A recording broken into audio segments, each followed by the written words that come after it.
గురువుగారు నేను చాలామంది ఇంట్లో మా ఇంట్లో కూడా మా అమ్మ కానివ్వండి, అత్తయ్య గారు కానివ్వండి వీళ్ళు తాబేలుని ఒక ప్లేట్‌లో వేసి దాంట్లో నీళ్లు పోసి పెడుతూ ఉంటారు. అవునమ్మా. దానికి మామూలుగా పూజ చేస్తూ ఉంటారు. అసలు ఎందుకు చేస్తారు ఇది అనేది చాలా మందికి తెలీదు.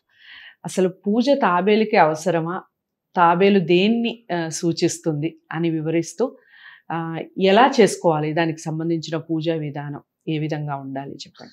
తాబేలుని మనకి శాస్త్రంలో ఇంట్లో ఉంచుకోవాలని చెప్పారు.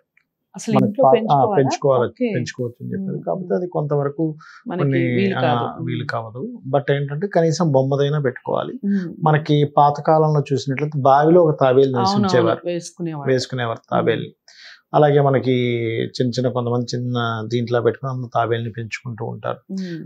తాబేలు ఉండడం శుభ సూచకంగా చెప్పింది ఓకే. శాస్త్రంలో. హ్మ్. అయితే ఈ తాబేలు వల్ల కలిగే ఫలితాలు ఏమిటి అంటే, చూడండి, మనం ఒక ప్రయత్నం చేస్తుంటాం చూసారు, హ్మ్. ఆ హ్మ్. ప్రయత్నము సకాలంలో జరగడానికి తాబేలు ఇంట్లో ఉండడం పనిచేస్తుంది. ఓహ్! మీకెందుకు, మనకి క్షీరసాగర మథనం హ్మ్. ఘట్టం మీరు హ్మ్. వినే ఉంటారు. హ్మ్. హ్మ్. క్షీరసాగర మథనంలో ఆ మందర పర్వతాన్ని తీసుకొచ్చి దాన్ని మదిద్దాం అనుకుంటే అది నిలబడదు. హ్మ్. అప్పుడు హ్మ్. మహావిష్ణువు తాబేలు కూర్మావతారంలో ఆయన కిందకెళ్ళి ఉంటాడు. కిందకి వెళ్తుంది. అది నిలబడుతుంది, అప్పటి వరకు నిలబడదు అది. హ్మ్. హ్మ్. అంటే మనకి అక్కడ చెప్పడం ఏమిటంటే, నువ్వెంత ప్రయత్నం, నువ్వు దేవతవై ఉండు, అవతల వాడు రాక్షకంగా పనిచేస్తానన్నా, నువ్వెంత ఇది చేస్తానన్నా సరే భగవత్ అనుగ్రహం లేకపోతే అవ్వదు అక్కడ హ్మ్. ఒక దగ్గర. హ్మ్. రెండవది, మదనం చేసేటప్పుడు అక్కడ మనకి హాలాహలం పుడుతుంది. హ్మ్. మళ్ళీ దేవతా అనుగ్రహం కావాలి మనకి. హ్మ్. ఆ హాలాహలాన్ని ఈశ్వరుడు గర్లంలో పెట్టుకొని గర్లకంఠుడయ్యాడు ఆయన. హ్మ్. మళ్ళీ అక్కడ రక్షించాడు. హ్మ్. తీరా అన్నీ వచ్చిన తర్వాత ఆఖరికి అమృతం వచ్చిందనగానే మళ్ళీ ఆ రాక్షసులు తీసుకుంటాడని మళ్ళీ దేవతా అనుగ్రహం, దేవత హ్మ్. కావాలి నీకు, అక్కడ హ్మ్. భగవత్ అనుగ్రహం కావాలి. అంటే ఏమిటి, మనకి నువ్వు ప్రారంభించినప్పటి నుంచి ప్రతి దగ్గర భగవత్ అనుగ్రహం నీకు అవసరము అని చెప్పడం క్షీరసాగర మథనం యొక్క వృత్తాంతం యొక్క ఇది. అంటే ఏమిటి, హ్మ్. నేను మంచి వాళ్ళతోనే పని చేస్తాను, లేదు నీకు రాక్షసులు కూడా నీ పనిలో అవసరం ఉంటుంది. రైట్. ప్రతి జాబ్లో చూడండి, అబ్బా కొలిక్స్ బాగాలేరండి అంటాం. ఆ! క్షీరసాగర మనం గుర్తు తెచ్చుకోవాలి. కొలిక్స్ రాక్షసుడితో కూడా మనం పనిచేయాలి, మనం ఓకే. దేవత అయినా కానీ. రైట్.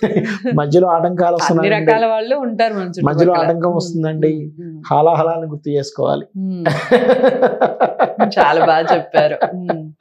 ఓకే. హ్మ్. అయితే తాబేలు ఇంట్లో ఉండడం వల్ల ఏమిటంటే, మనిషికి వాస్తుపరంగా ఓపిక పెరుగుతుంది.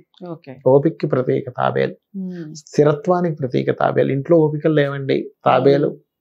యొక్క దాన్ని ఈశాన్య భాగంలో ఒక గిన్నెలో వాటర్ వేసి పెడతారు. హ్మ్. తాబేలు బొమ్మను పెట్టి హ్మ్. అక్కడ పువ్వులది పెట్టి హ్మ్. విష్ణు సహస్రనామం చదువుకోవాలి. ఎందుకంటే విష్ణు అవతారంగా చెప్తూ ఉంటారు, కూర్మ ఓకే. అవతారం కదా. ఓకే. విష్ణు అనుకుని అనుకోవచ్చు, లేదా హ్మ్. విష్ణు నామాలు, కేశవ నామాలైనా చదువుకోవచ్చు. ఓకే. చదువుకున్నా సరిపోతుంది. హ్మ్. అంటే తాబేలు కొంతమంది వెండిది, ఇత్తడిది అవునమ్మా. ఇలా రకరకాలుగా పెడతారు. అసలు ఏది అవునవును. పెడితే మంచిదంటారు? ఇదే పెట్టాలని శాస్త్రంలో ఏం లేదు. కాకపోతే ఏంటంటే వెండిది పెట్టడం వల్ల మనశ్శాంతి పెరుగుతుంది అని చెప్తుంటారు. ఓకే. ఇత్తడిదైతే స్థిరత్వం వస్తుంది అంటూ ఉంటారమ్మా. హ్మ్. కొంతమంది రాగిది పెడతారు. రాగిది కూడా రాగిది పెడతారు. ఎందుకు పెడతారు అంటే, సర్వసాధారణంగా రాగి దాని వల్ల ఏమిటంటే ఇంట్లో కొంచెం ఈ అగ్రెసివ్ నేచర్ మరీ పెరుగుతుంది అనుకోండి అప్పుడు, లేదా ఇంట్లో కొంచెం మొద్దుగా ఉంటున్నారండి మనుషులు, సరైన ఇది లేదు అన్నప్పుడు రాగిది పెట్టుకుంటారు. హ్మ్. క్రిస్టల్ది పెట్టుకుంటే ఇంకా మంచిది, ప్రశాంతత పెరుగుతుంది. ఓకే. ప్రశాంతత, స్థిరత్వం అనేది క్రిస్టల్ది పెట్టుకోవడం వల్ల పనిచేస్తుంది. రైట్. ఇది చేసుకోవచ్చు. అలాగే ఇంట్లో ఈశాన్య భాగంలో ఒక చిన్న ప్లేట్ పెట్టి అందులో మధ్యలో తాబేలు పెట్టుకుని వాటర్ వేసి పువ్వులు ఎప్పటికప్పుడు పుష్పాలు మారుస్తూ ఉంటారు. హ్మ్. అది కూడా చాలా మట్టుకు ఏం చేస్తుందంటే అక్కడ కొన్ని సుగంధ ద్రవ్యాలు కూడా వేస్తారు. హ్మ్. మైండ్కి ఫ్రెష్నెస్ ఇస్తుంది అది, ఓకే.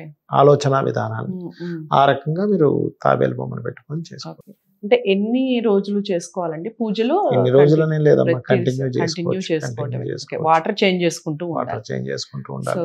అదండి విషయం. తాబేలు చాలా మంది, నేను కూడా చూస్తూ ఉంటాను. నిత్యం మా ఇంట్లో కూడా ఇది జరుగుతూనే ఉంటుంది. కాకపోతే అందరికీ ఈ విషయం తెలియాలి. దానివల్ల వచ్చే ప్రయోజనం ఏ విధంగా ఉంటుంది, ప్రతిఫలం ఏ విధంగా ఉంటుందో ప్రతి ఒక్కళ్ళకి తెలియాలన్న ఉద్దేశంతో ఈ వీడియో చేయడం జరిగింది.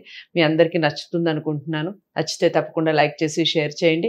గురువుగారిని కలవాలి అనుకుంటే స్క్రీన్ మీద కనపడే నెంబర్‌కి కాల్ చేయండి. మరో మంచి అంశంతో మళ్ళీ మీ ముందుకు వస్తాను. అంతవరకు సెలవు. నమస్తే.